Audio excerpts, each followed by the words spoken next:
Thank you for the call, Deputy Speaker, and I'm very pleased to get up and speak on this motion put forward by my friend and colleague, the member for Herbert. I know he feels deeply and passionately about this issue and supporting all Australians with a disability to live their life to their full potential.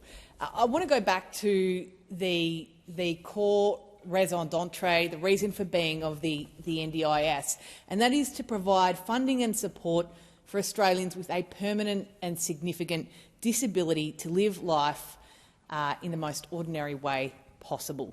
Now, I come from regional Australia, I come from regional Victoria, and I'm very proud to represent my magnificent electorate of Monash. And what I passionately believe is that your postcode should not determine your potential. It should not determine your ability to access the services and support that you need to live your life to your full potential, and of course in line with those core goals and aims of why the NDIS was set up in the first place. One thing that really concerns me, Deputy Speaker, is the way in which Labor's talking points on this motion have been presented. And I've heard in a number of contributions references to dodgy providers, and in this context that is a very unfair slight on a great many providers, allied health professionals and people who care for people with a disability every single day, who have raised legitimate and genuine concerns about the impact of these travel changes on people in many communities, but particularly in communities like mine in regional Australia. And unfortunately, these people fall into Labor's no-care zone. I think Labor has demonstrated, very unfortunately, a tin ear to feedback on genuine concerns and areas of feedback that have been raised on the impact of these changes. And just as one example, I wrote to the Prime Minister on the 8th of July. I said, "Dear Prime Minister, I write to express my deep concern about the recent NDIS pricing changes." Now, since then, a number of people in the coalition, particularly my friend and colleague, the member for Herbert, have asked very reasonably for a slight delay on the implementation of these changes, to take stock, to actually listen to feedback from the sector, to listen to people with a disability, their carers, allied health professionals, about the impact of these changes. But having a tin ear to feedback, this government haven't taken a moment to do that. They've just steamrolled ahead with the implementation of these cuts to travel changes, which are going to very adversely and very unfairly affect many people in my electorate.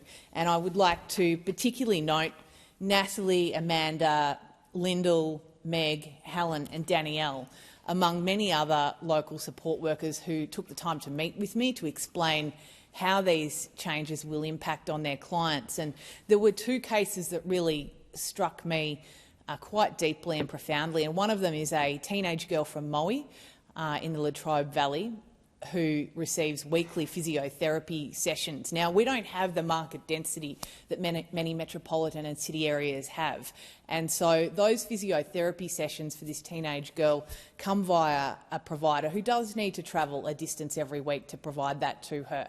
These changes just make it uneconomical for that provider to continue to travel to this community to provide that care. And if this girl misses out on those weekly physiotherapy sessions, there is a huge impact, and the impact of that is that she will return back to being confined to a wheelchair because she won't be able to walk in the way that she's been able to develop to. There's another young man who receives weekly speech pathology sessions, and that for him is the difference between being able to communicate that he's in pain or there's a risk or danger present, that he can communicate with those around him. Now, if he doesn't receive those pathology sessions, he will go backwards as well. The biggest risk at the moment, we all agree, I think, that the NDIS needs to be run in an efficient and effective manner. But I was most concerned to read recently that up to 1 in 4 NDIS workers are quitting every year, which is driving up significant costs. In fact, of the 264 providers surveyed for the Workforce Consensus Report, more than 15,300 staff left out of a total of just over 60,000. and there's a significant cost in replacing those staff.